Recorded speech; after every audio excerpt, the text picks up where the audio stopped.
Why have you turned into a deformed version of MacArthurism for the left? Instead of going after somebody who considers themselves a neo-Nazi or a fascist, you just go after people that disagree with you, which includes Republicans, conservatives, and even some centralists. And whenever somebody tries to stand up for these people, you consider them fascist supporters or Nazi sympathizers or things like that.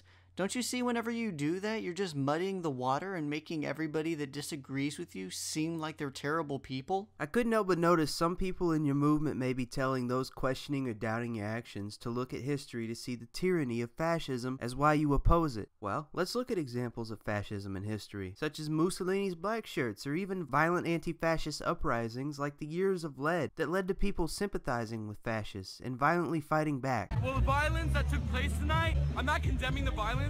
I want to separate the violence from UC Berkeley students. I'm not condemning the violence.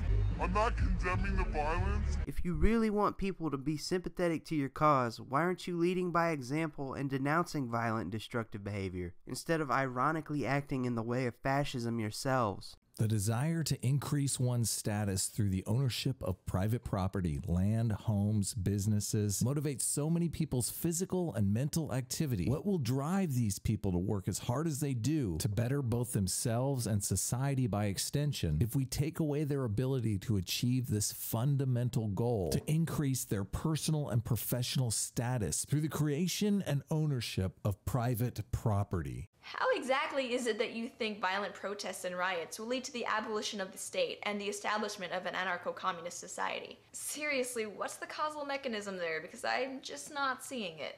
Also, if you someday hope to have communal ownership over everything, why are you causing so much damage to your future stuff?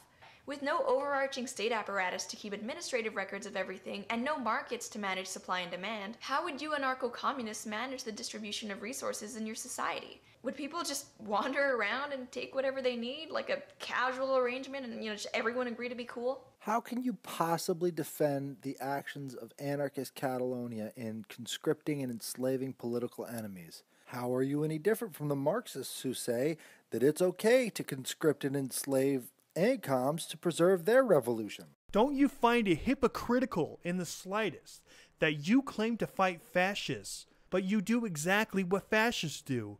You use violence to silence those who disagree with you. Can't you see that you are the fascists? Why is it that you lot are so anti-police, and yet when someone argues with you, the first people you run to are the police? According to this Antifa website, the police officers and the firefighters are fascists. So in an anarcho-communist ruled land, shall we say, what exactly would you replace these people with, and how would you go about doing that?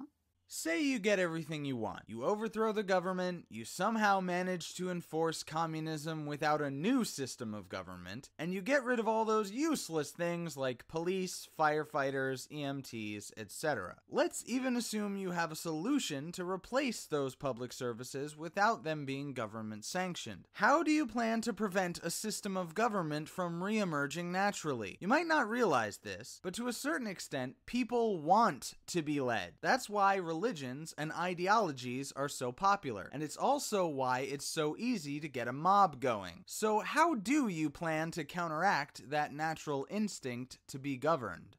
Since the example you give is rioting, violence, and generally being evil cunts who wish to control the outcome of events by destroying your own facilities to silence one person, how do we know that if you were in government or had control of the state, that you wouldn't continue to terrorize people with that new power?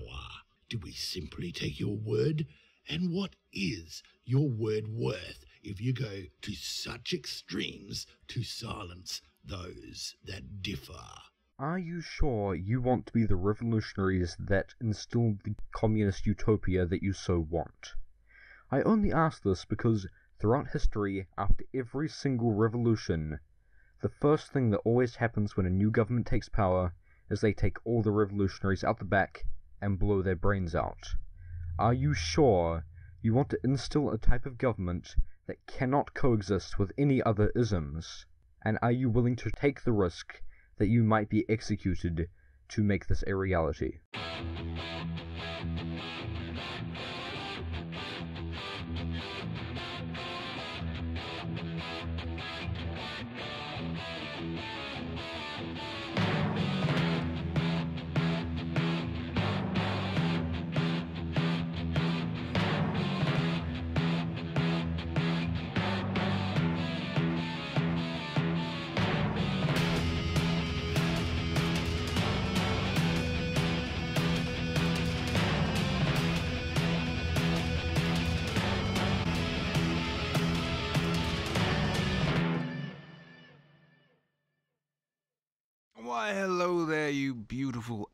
anarcho-communists. It's Wizard of Cause here. I wanted to actually just pop into Tyler's channel here to ask you all a very simple question.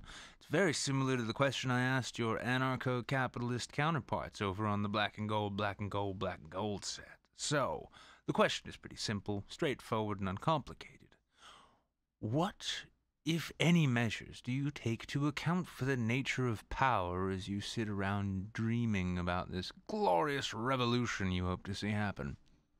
By what manners, other than use of force or the threat of force or general bully tactics in your black blocs, can you really hope to enact to ensure that other groups of people who seek to take power in the power vacuum that your ideology demands that you create, what will you do to stop them?